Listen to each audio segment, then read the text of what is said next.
Croeso chi gyd, hyfryd eich gweld chi. Fel arfer yn y ffordd newydd yma, gwasanaeth yn syml iawn y bore yma.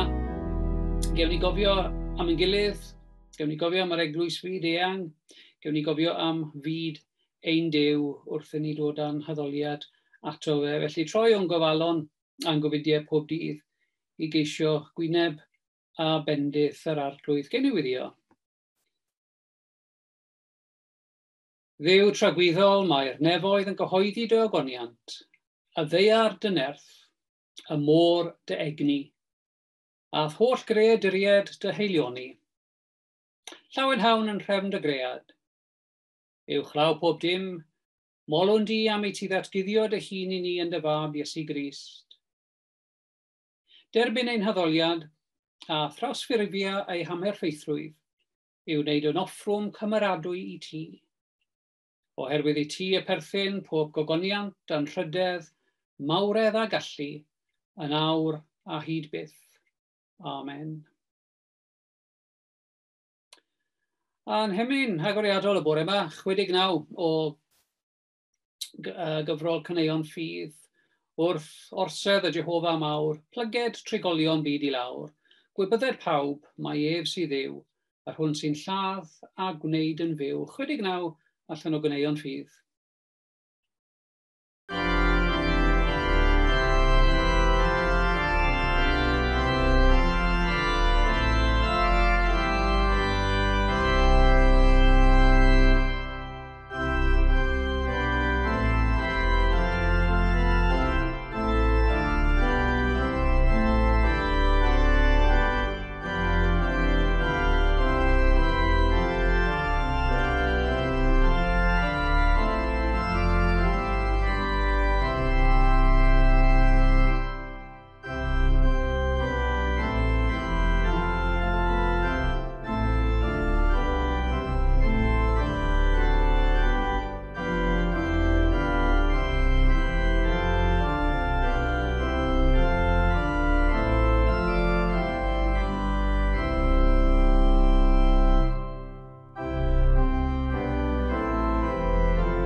A'r darlleniad y bore yma o lyfr Actau yr Apostolion.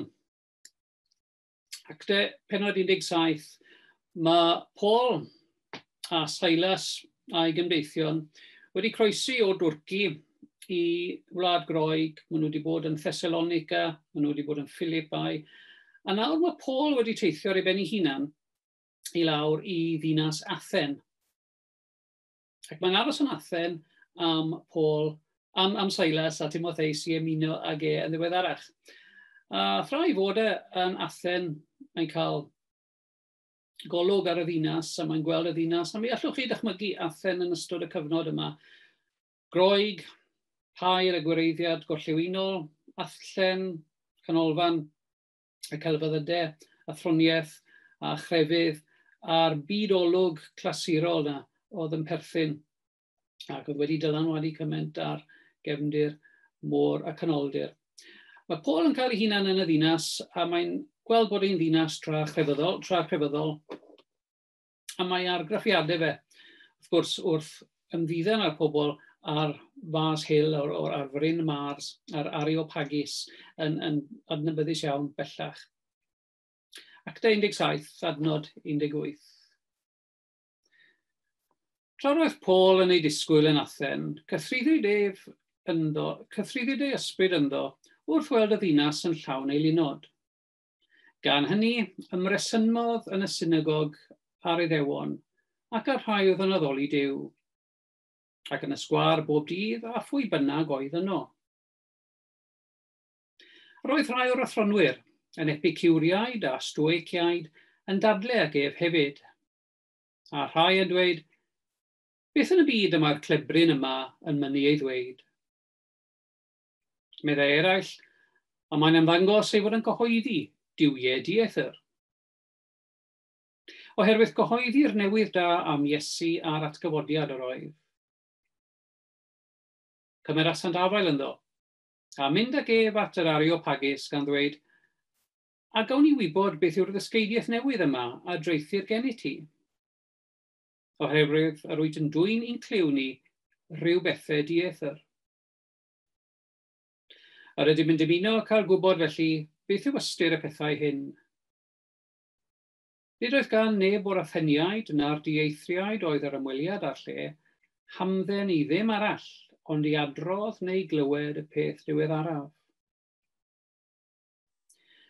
Safodd Paul yng nghanol yr Areopagus ac meddai, wir athen, rwyf yn gweld ar bob llaw eich bod yn drach rhefyddgar. Oherwydd wrth fynd o gwmpas ag edrych ar eich pethau cysegredig, cefais yn ei plith allor ac arni yn ysgrifenedig i fyw nid adweinir. Ar hyn ynter ydych chi'n ei addoli heb ei adnabod. Dyna hyn yr wyf yn ei gyhoeddi i chi. Y Duw a wnaeth y byd a phopeth sydd ynddo, nid yw ef ac yntau yn arglwydd neb a deiar, yn preswylio mewn temlau o waith llaw. Ni wasanaethir ef chwaith a dwylo dynol, fel pe bai angen rhywbeth arno, gan mai ef ei hun sy'n rhoi i bawb fywyd ac anadl a'r cwbl oll.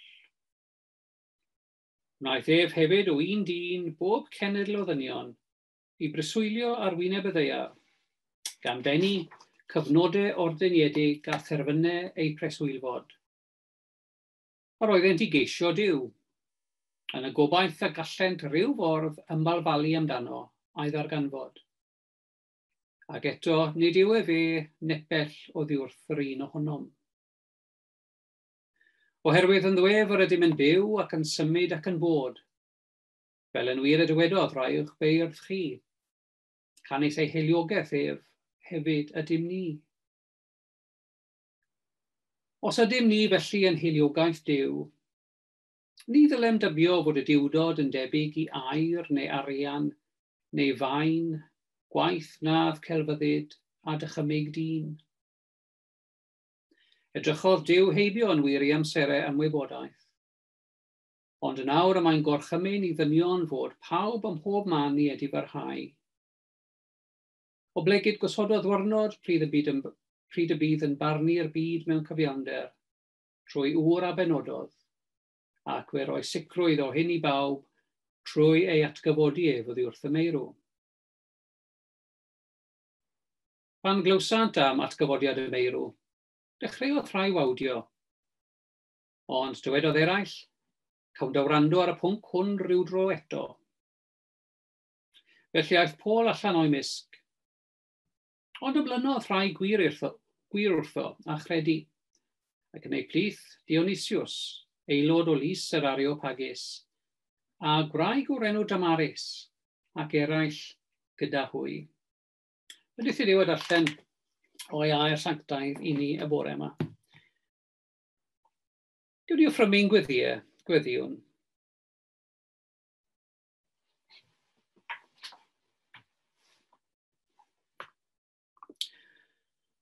O ddew ein tad, gweddiwn gyda'r eglwys ledled y ddeiar, gan dy gydnabod i yn arglwydd, yn waredwr, yn fywiawdwr, a'r un sydd yn arwain yr eglwys i bob gwirionedd newydd. A'r ddiwrnod cynta'r wythnos offrymwn i ti yr hyn sy'n ddyledus, sef ein mawl, ein haddoliad a'n diolch. Cydnabyddwn di fel rhoddwr pob rhodd da. Diolchwn i ti am y pethau yr ydym yn ei cymryd yn ganiataol yn ddyddiol. Iechyd, nerth, a gwahanol galluoedd a'r doniau sydd yn perthyn i bob un ohonom. Y cyfan yn dod o thwylo ac yn rhodd oddi wrth i ti. Diolch i ti am y bendithion sydd yn dod i ni'n ddyddiol yn sgil pobl eraill. Cymdeithas dy Eglwys, cymdeithas pobl eraill sydd yn rhannu ein bywydau ar wahanol lefelau. Ac wrth droi o'n gofalon yn gofidiadyddiol, cynorthwyo ni sylweddoli bod y bethau di yn bethau sydd yn ddigyfnewid. Dy fod ti yn trigo at ei hwnt i'n hamser ni. Ond dy fod ti o dragwyddoldeb yn ymyrryd yn ein bywydau ac yn gofalu drosom, yn lliwio ac yn arwain. A rhyfeddwn dy fod ti felly o arglwydd, dy fod yn dduw sydd i'w chlaw ein creadigaeth, yn mannu rhan yn ein bywydau. Diolch i ti am rodd yr ysbryd glân yn ein calonnau, yr un sydd yn agor ein meddyliau ein calonnau a'n llyged i weld dy lawd i ar waith yn y byd ac yn ein bywydau ni. Cynorthwyo ni o arglwydd i sylweddoli dy fod ti yn dal i weithio, bod y bresenoldeb di yn dod â bywyd yn ei holl gyflawnder i'n byd. Ac wrth i ni gyflwyno i ti anghenion ein byd,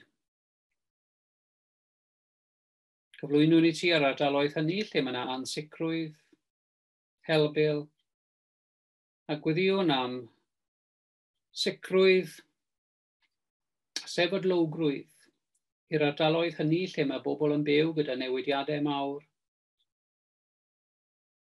Yr ardaloedd hynny lle mae pobl yn byw yn ddyddiol gyda gofn, yn bryderus am ei dyfodol, ac yn ansicr o gyfeiriad i gwlad. Cofiwn am arweinwyr y gwledydd a phob un sydd yn dylanwadu ar ein byw pob dydd. Cyflwyno ni Dduw, ein gwleidyddion, a phob un sydd yn lliwio y fywyd ar farn gyhoeddus. Pob un sydd ar gallu o fewn ei feddiant i ysgafnhau beichiau eraill mewn unrhyw ffordd, ac i adeiladu cymdeithas cyfiawn a gwar. Gweddiwn dros fywyd ac addoliad Eglwys y Crwys a phob aelod ohoni, ac fe gofiwn yn benodol am y rhai sydd yn mynd trwy gyfnod anodd mewn unrhyw ffordd. Yn ehangach, fe weddiwn dros bob un sydd yn geisio dygymod a gofidiau bywyd. Ac yng nghanol y sefyllfa ar y dim yn ei chanol, gweddiwn dros bob un sydd yn ceisio dwyn meddyginiaeth i eraill, i achad, gan ysgafnhau beichiau a dioddefaint y sawl sy'n dioddau. Unrhyw un sydd mewn unrhyw ffordd yn cynnig gwasanaeth o iachad. Cofiwn am rhai sydd yn cario beichiau trwm, a rhai sydd yn dygymod ag unigrwydd neu iselder. Gweddiwn dros bobl ifanc,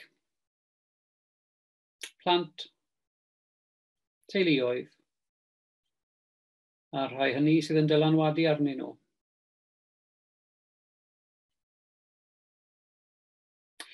Gweddiwn dros y rhai sydd wedi addoli gyda ni yn y gorffennol, ond sydd bellach yn addoli Crist yn ei bresenoldeb agosa. Yn enwedig y rhai hynny a fi'n rhannu ein pererindod yma ar y ddaear. Anghwmni'r saint a'r cwmwl tystion, offrymwn gweddiau distaw ein calonnau,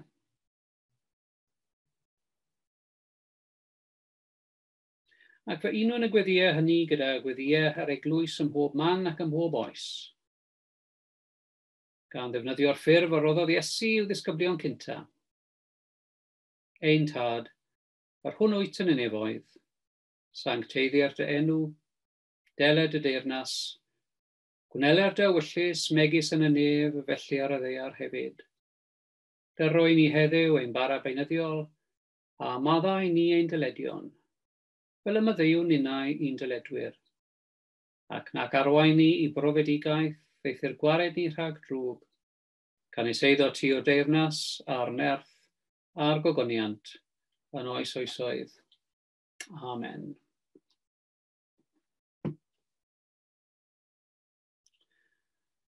A'n hemi nesaf, eto o gyfrol Caneuon Ffydd 686 o Iesu Mawr o anian bir i eiddyl gwan mewn anial dir.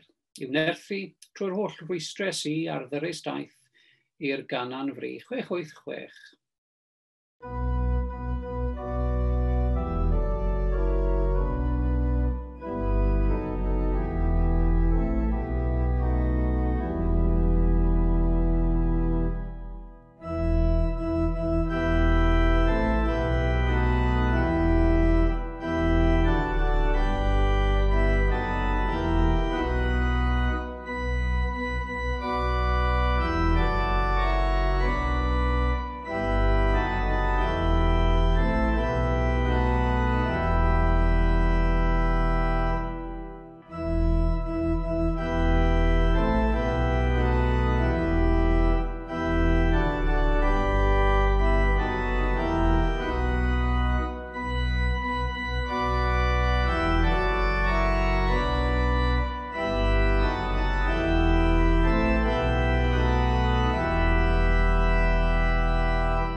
Yn enw Duw, y Tad, y Mab a'r Ysbryd Glân. Amen. Mae tipyn bach o ystrydau bellach i ddweud bod ni'n byw yn byd ansicr. Ni gyd yn ymwybodol iawn o hynny. Ond pan chi'n edrych ar y Testament Newydd a cefndir a'r hyn sydd gyda ni fel sail yn ffydd ni, yn enwedig llythyrau Paul a cefndir actor apostolion, mae'n amlwg iawn bod y byd yr un mor ansicr, os nad yn fwy felly yn ystod cyfnod Paul. Doedd ganddyn nhw ddim o'r adnoddau a cyfryngau sydd gyda ni, ac am o'n i roedd eu byd nhw iddyn nhw yn gymleth iawn. Yr un peth oedd cefndir gweinidogaeth yr Iesu yn ar panorama eich chi'n cael tu ôl i'r Testament Newydd. Byd oedd yn gyson newid. Byd oedd yn aml ffydd, byd oedd yn aml ddiwylliannol, yn ieithyddol. Ac yn wyren môr y canoldir oedd na ryw bair lle roedd cymryd o ddiwylliannau gwahanol, ieithoedd gwahanol a chrefyddau gwahanol yn cael eu plethu. Ond yng nghanol y pair o gymysgwch yna, ac yng nghanol yr ansicrwydd yna, yng nghanol yr holl leisiau gwahanol yna oedd yn ceisio edrych am sylw ac enyn sylw dynion, roddwyd bodolaeth a ganwyd yr eglwys fore. Fe sefydlwyd hi felly mewn cyfnod oedd yn debyg iawn i'n cyfnod ni, cyfnod ansicr iawn. Gyda'r cefndir cosmopolitan yna oedd yn bodoli o amgylch môr y canoldir, ac os ych chi'n darllen llyfr yr actau, chi'n gweld yr holl genhedloedd yn ymwneud â'i gilydd ym Mhalesteina, Twrci, Ynys Cyprus a Groeg. Gyda'r cefndir cosmopolitan yna ffurfiwyd credoau cynnar hynafol yr eglwys. Wrth i'r Cristnogion addoli gyda'i gilydd, ac o bosib, wrth iddyn nhw anghydweld â'i gilydd, dadlu â'i gilydd, anghytuno â'i gilydd, trafod â'i gilydd, ffurfiwyd y credoau hynafol y mae'r eglwys bellach wedi derbyn nhw ac yn seilio i bywyd a'i liturgi a heddoliad arnyn nhw. Ac am hwnni, roedd yr heresiau cynnar oedd yn herio cred y Cristnogion cynnar yn deillio o'r ffaith bod crefydda yn ddiddordeb mawr ymhlith y bobl, fel oedd hi mae'n debyg yn Athen, gyda gymeriad Paul o'n i'n darllen amdani yn gynharach. Roedd un o'n daleithwyr diwynyddol unwaith yn dweud wrthai, does dim byd newydd ar ôl Nicea. Pan daeth arweinwyr yr eglwys at ei gilydd gyda chyngor Nicea a ffurfio enghraifft credo Nicea, roedd nhw wedi edrych at gymdadlau a thrafod heresia, camsyniadau oedd wedi dod mewn i'r eglwys fore. Dros y canrifoedd, mae'r un camsyniadau yn tueddu i ddod mewn i fywyd yr eglwys. Hyd yn oed yn ein cyfnod ni, mae'n rhwydd iawn i ni golli golwg ar yr hyn mae'r Testament Newydd yn ei alw fel ffydd a roddwyd unwaith i'r saint. Hynny yw y ffydd sydd wedi cael ei basio ymlaen o genhedlaeth i genhedlaeth. A mae wedi bod yn rhwydd iawn i'r eglwys ar wahanol adegau yn ei hanes i throi i ryw drywydd arall ac i golli golwg ar yr hyn sy'n sylfaenol i'r ffydd. A pam mae dealltwriaeth pobl o'r ffydd Gristnogol yn elfennol iawn? A pryd hynny mae heresia yn debygol o codi i pen. Ac wrth edrych ar fywyd yr eglwys yn ei cyfnod ni, mae yna ryw syniadau rhyfedd yn bodoli. Ac ambell waith, mi allwn ni sy'n o bosib yn gyfarwydd iawn a ni wedi cael y magu yn y ffydd, gresynu at y ffaith bod pobl yn fodlon credu y fath bethau neu dehongli'r ffydd Gristnogol yn y fath fodd. Dewch nôl gyda fi at Athen a Paul yn Athen. Pregethu yn yr awyr agored yn yr Areopagus, un o'r llawer oedd yn gwneud hynny. Os ych chi wedi bod i Athen, mi fyddwch chi o bosib wedi ymweld â Mars Hill a'r Areopagus uwch law y farchnad yn Athen. Mae'n lle prysur, hyd yn oed yn ein cyfnod ni. A hyd yn oed yn ein cyfnod ni, mae pobl o wahanol gefndiroedd, pobl o wahanol wleidyddiaeth yn mynnu gosod i stondin yn Athen. Felly roedd hi yn adeg Paul. Felly un llais yn plith lawer yw llais Paul yn Athen. Ond sylwch, roedd y gynulleidfa, a chofiwch bod Athen yn ganolfan crefydd, diwylliant ac athroniaeth. Sylwch, roedd yr athronwyr yn Athen ddim yn gwrthwynebu cred Paul mewn diwdod, ond yn ddigon hapus i fod yn credu mewn rhyw fath o ddiwdod. A mae'n tramgwdd iddyn nhw oedd ei gred yn yr atgyfodiad. Y neges am yr atgyfodiad oedd yn ei cythryddo nhw. Hwna oedd yn rhywbeth o'n nhw methu derbyn i dirnad na i ddeall. Iesu a'r atgyfodiad. Ac i ni'n gweld y cymal na, reit trwy'r Testament Newydd o dechrau cyfnod yr Eglwys Fore, pregethu Iesu a'r atgyfodiad fel rhyw gleddyf daufiniog. A'r neges syml, y byrdwn syml yna gan yr Eglwys Fore, gyhoeddi'r atgyfodiad a arweiniodd at y problemau yn aml iawn. Gyhoeddi atgyfodiad Iesu arweiniodd at yr erlyd, y carcharu, y myrffyrdod. Nid un neges newydd felly am plith lawer oedd gan Paul a'r Eglwys Fore. Ond rhyw neges bod iachawdwriaeth yn dod trwy ras Duw yn unig, a bod atgyfodiad Iesu yn ganolog i'r cyfan. A'r neges yna sy'n rhoi min i'r genedlaethau Cristnogol ym mhob oes. Dyna sy'n gwneud yn ffydd ni y bore yma yn wahanol i unrhyw ffydd arall y dawn ni ar ei thraws yn ein byd. Iesu a'r atgyfodiad. Yn anffodus, dyna'r neges sydd yn aml yn cythryddo pobl heddiw wrth iddyn nhw edrych ar Gristnogaeth. Mae pobl yn ddigon barod i dderbyn Iesu y disgawdwr. Iesu yr un oedd yn cynnig ffordd newydd o fyw. Ond Iesu, mab Duw, wedi atgyfodi yn y cnawd ar y trydydd dydd. Mae hynny dal yn faen tramgwydd i gymaint o bobl. Gan ein bod ni'n byw mewn oes sydd bellach mor secular, lle mae gan bob cred i lle, tebyg iawn i Paul yn Athen. Gan ein bod ni'n byw mewn cymdeithas lle mae yna ddisgwyl i bobl dewis, didol a dethol ar hyn maen nhw'n credu. Ac mewn byd lle mae cymaint o bobl yn edrych ar grefydd yn ei chyfanrwydd fel rhywbeth relatif, lle gallwch chi dewis beth ych chi eisiau i gredu a bod popeth yn gymharol. Lle mae goddefgarwch i bob gau syniad, neu pob syniad anghywir, bron wedi mynd yn grefydd yn ddoi llun. Mae'n drist bod pobl yn awyddus iawn i gydnabod rhyw wirionedd ym mhob crefydd ac yn siŵr bod yna rhyw wirionedd, bod yna rhai elfennau sy'n gyffredin iddyn nhw gyd. Ond gyda chi a fi, mae gynnon ni ryw wirionedd absolut bod Duw yn Christ wedi cymodi'r byd ag ef ei hun, a bod Christ wedi atgyfodi. A hynny sy'n gwneud yn ffydd ni o wahanol i unrhyw neges arall i ni'n clywed yn ein byd ni bore yma. Byd, fel byd athen yn cyfnod Paul, lle mae yna gystadleuaeth gan bob athroniaeth, bob gogwydd gwleidyddol os mynnwch chi, ac ambell waith bob gogwydd crefyddol.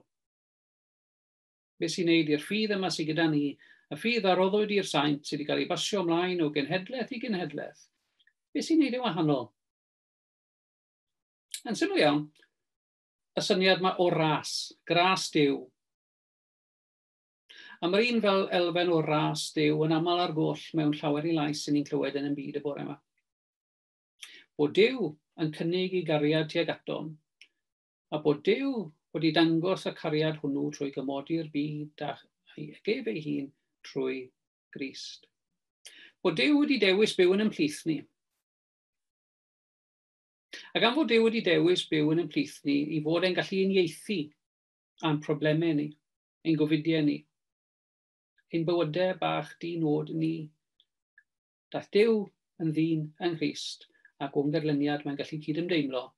Ac o gynlyniad mae'r Duw na a ddaeth yn berson yn Iesu o Nazareth ac atgyfododd ar y trydydd dydd wedi gwneud hynny i'n cyfiawnhau ni ac i gynnig iachawdwriaeth i ni ac i'n huno ni nôl a Duw ei hunan.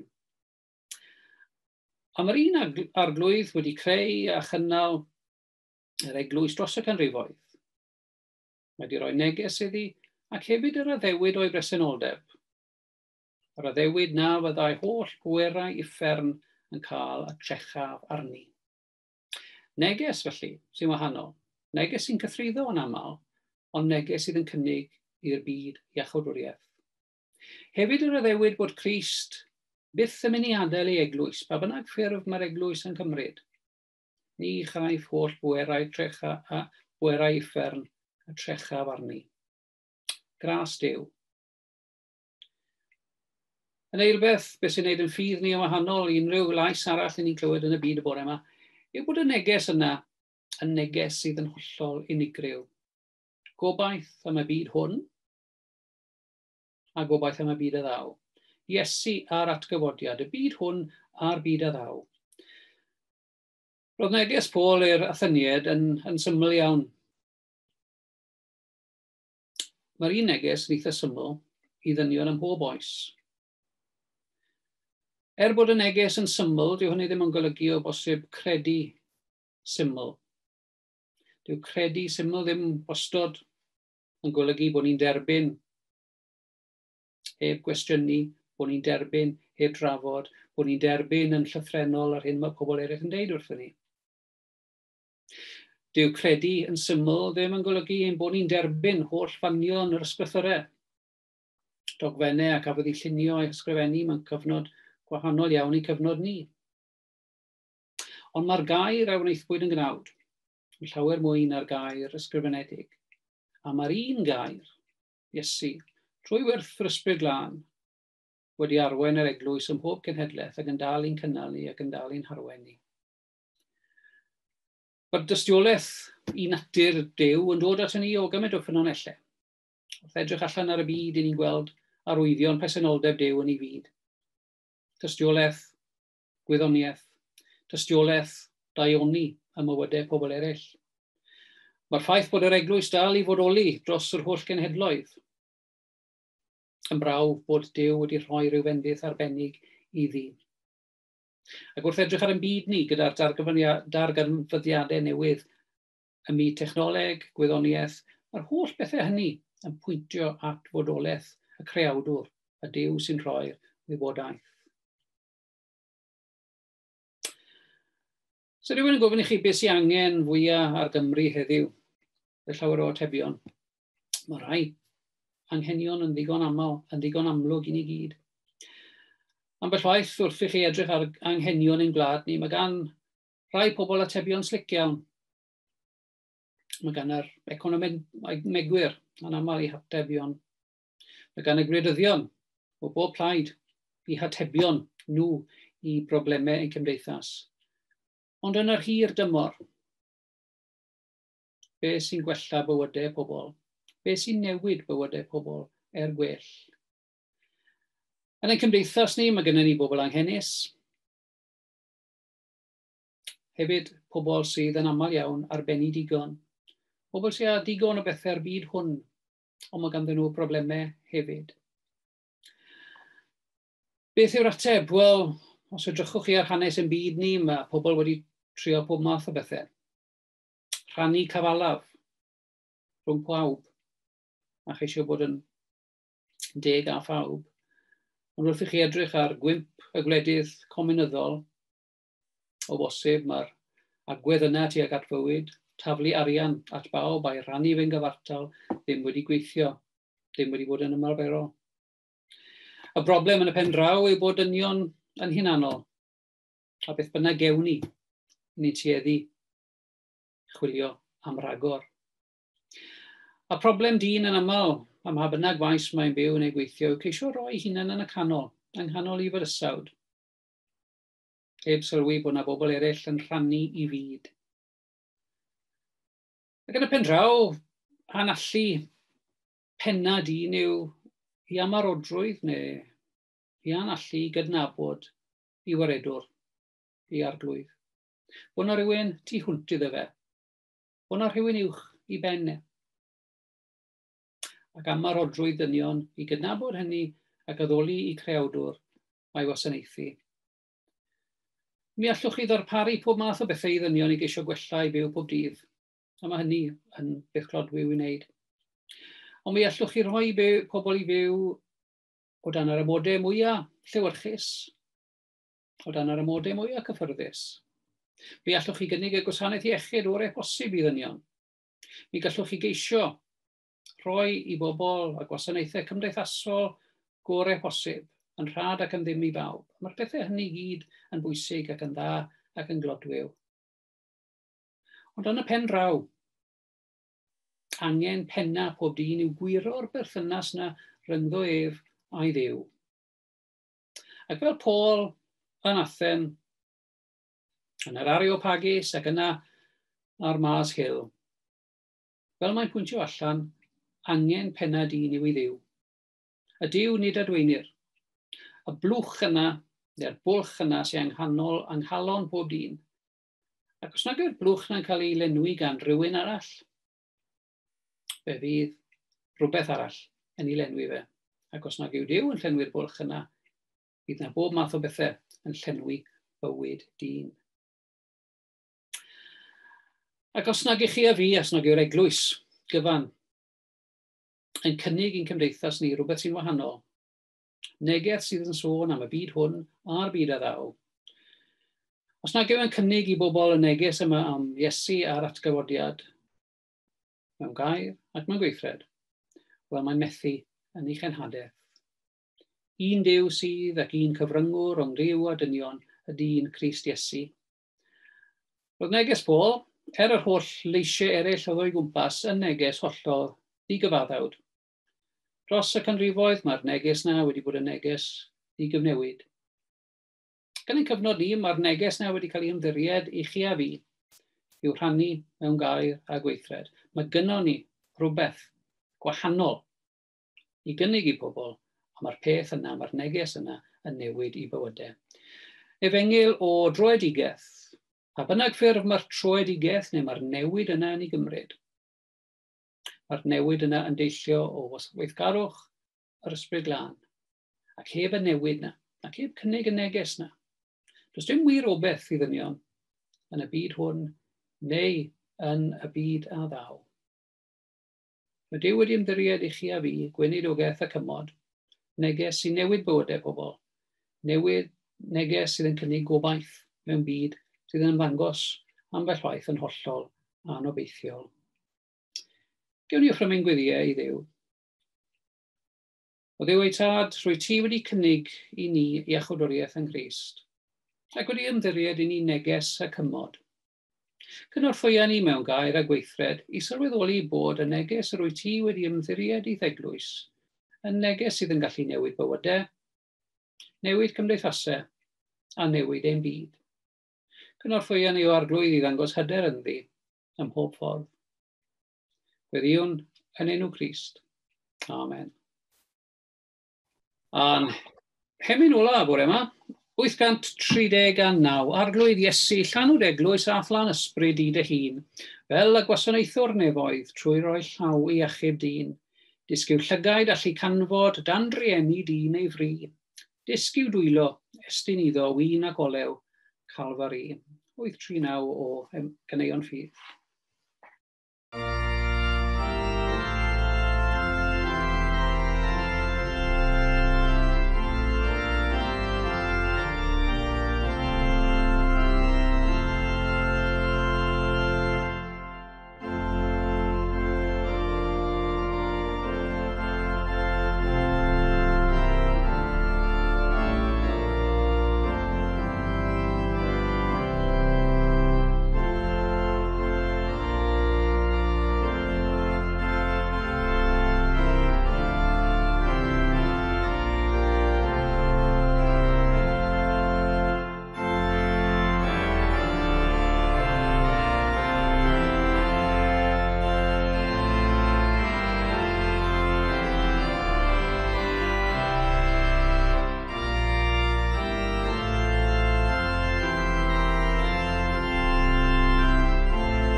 A'r bendith, ewch mewn tangnefedd i wasanaethu'r arglwydd, a bendith Duw holl alluog, y Tad, y Mab a'r Ysbryd Glân, a fo'n eich plith ac adrigo gyda chi y dydd hwn ac yn wastad.